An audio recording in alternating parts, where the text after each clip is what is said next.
Hello, there is Father Ken Lau, and welcome to the new episode of the St. Joseph series. Today is the first Wednesday of the month devoted to St. Joseph. In this episode, I will be talking about St. Joseph's workshop. In John chapter 8, the Pharisees asked Jesus, "Where is your Father?" And Jesus answered, "You know neither me nor my Father. If you knew me, you would know my Father also." Of course, here he's referring to his Father in heaven, but this also could be applied to Saint Joseph. Okay, growing up with Saint Joseph, he learned how to be a carpenter. He learned about the mannerism of Saint Joseph and also the way Saint Joseph talks. So it's like father, like son. In fact, like he was known as the son of Joseph. In Matthew chapter 13, verse 53, after Jesus teaching in the synagogue, they were astonished and said, "Where did this man get this wisdom and these mighty works? Is not this the carpenter's son?" Okay, so we see here how he's referred as the carpenter's son. Okay, in the book Consecration to Saint Joseph, he wrote in his book a homily that was given by Saint Jose Maria Escriba on March 19, 1963. And the title of the homily is "In Joseph's Workshop."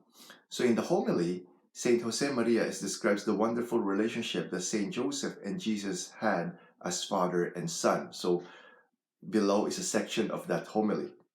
Joseph, caring for the child as he had been commanded, made Jesus a craftsman, transmitting his own professional skill to him.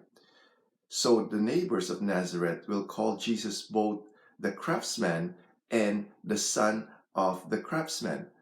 Jesus worked in Joseph's workshop, and by Joseph's side, what must Joseph have been? How grace must have worked through him that he should be able to fulfill this task of the human upbringing of the Son of God.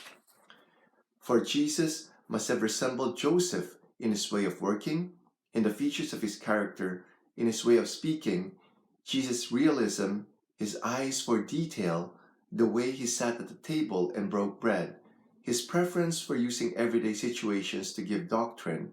All this reflects his childhood and the influence of Joseph. It's not possible to ignore this sublime mystery. Jesus, who is man, who speaks with the accent of a particular district of Israel, who resembles a carpenter called Joseph, is the Son of God. And who can teach God anything? But he is also truly man and lives a normal life. Finally, as a grown man in the prime of his life, Jesus advanced in wisdom and age and grace before God and men. In human life, Joseph was Jesus' master in their daily contact, full of refined affection, glad to deny himself to take better care of Jesus. Isn't that reason enough for us to consider this just man, this holy patriarch, in whom the faith of the Old Covenant bears fruit? As a master of the interior life is nothing but continual and direct conversation with Christ so as to become one with him. And Joseph can tell us many things about Jesus. Therefore, never neglect devotion to him. Ite ad Joseph. Go to Joseph, as Christian tradition puts it in the words of the Old Testament. As master of the interior life, a worker deeply involved in his job, God's servant in continual contact with Jesus, that is Joseph. Ite ad Joseph.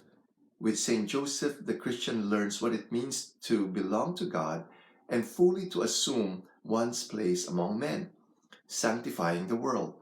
Get to know Joseph and you will find Jesus.